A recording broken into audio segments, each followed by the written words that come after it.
डोल ग्यारस भाद्रपद में शुक्ल पक्ष की एकादशी को परिवर्तनी एकादशी कहते हैं। इसके अलावा इसे जल झूलनी यानी डोल ग्यारस भी कहते हैं।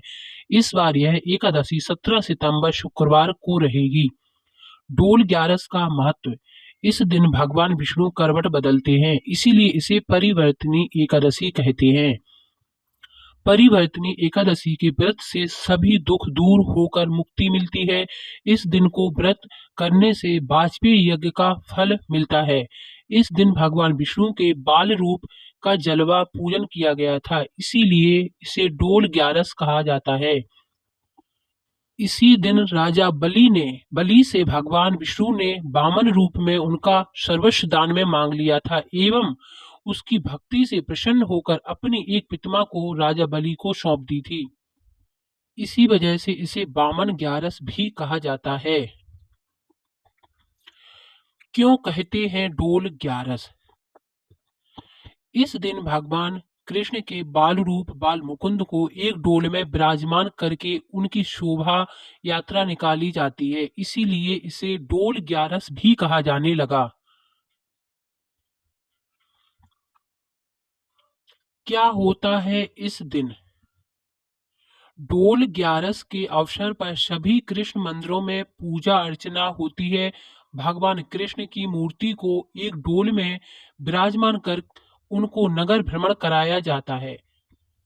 इस अवसर पर कई शहरों में मेले चल समारोह, अखाड़ों का प्रदर्शन और सांस्कृतिक कार्यक्रमों का आयोजन भी होता है। इसके साथ ही डोल ग्यारस पर भगवान राधा कृष्ण के एक से बढ़कर एक नैन भीराम विद्युत सज्जित डोल निकाले जाते हैं।